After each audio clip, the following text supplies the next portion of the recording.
Alhamdulillahi Rabbil Alameen. As-salatu was-salamu ala khatimin nabiyyin wa ala alihi wa sahbihi ajma'in. Amma ba'd. Fa'auzu billahi minash shaitanir rajim. Bismillahir rahmanir rahim. Qala Allah ta'ala fi Surah Al-E-Imran.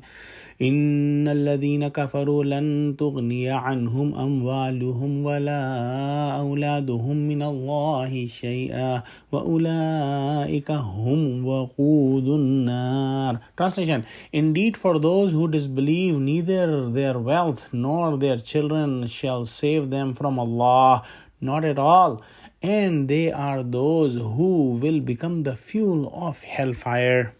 As mentioned before, the initial ayahs of Surah Al-E-Imran is addressing the Christians of the area of Najran, and one of their leader and big scholar was Abu Harsa bin Alqama, and he said to his brother that by Allah, we know it well that Prophet Muhammad sallallahu alaihi wasallam is the same prophet whose predictions are given in our books. His brother said that, why then you don't believe in him? He said that if we believe in Prophet Muhammad sallallahu alaihi wasallam, then the king who has given us so much wealth and status will take all the wealth and status back. This incident is copied by Imam Fakhruddin Razi from Muhammad bin Ishaq Sirah of Prophet Muhammad sallallahu alaihi wasallam. And in Tafsir Osmani, it is mentioned that the ayahs that we are studying today are addressing the same incidents. Wallahu alam. Whoever will deny the ayahs, the signs of Allah subhanahu wa ta'ala, after understanding it, will not be saved from the punishment from Allah. No matter how much money they have or how many sons or children they have, they must face the punishment of Allah due to denying Allah's signs and ayahs. This world is for few days, and the prosperity and the wealth and children of this world are for few days as well.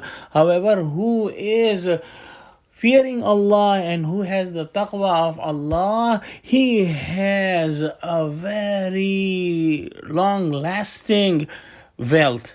And that wealth will be useful in the hereafter. So these ayahs, in their general meaning, are addressing all the non-believer, all the Christian, Jews or polytheists.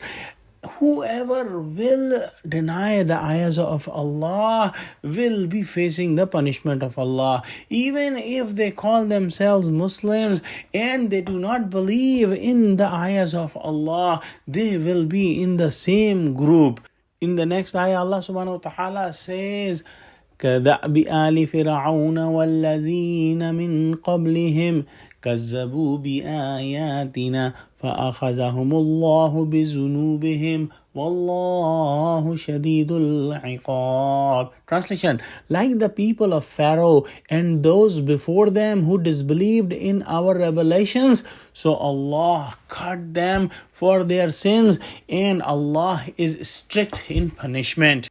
The Pharaoh and his people are very wealthy and very prosperous. But when they rejected the ayahs of Allah, the signs of Allah, Allah subhanahu wa ta'ala gave him punishment in the world, and he will be getting punishment in the hereafter. Even people before Fir'aun, whoever rejected the ayahs of Allah had the same end.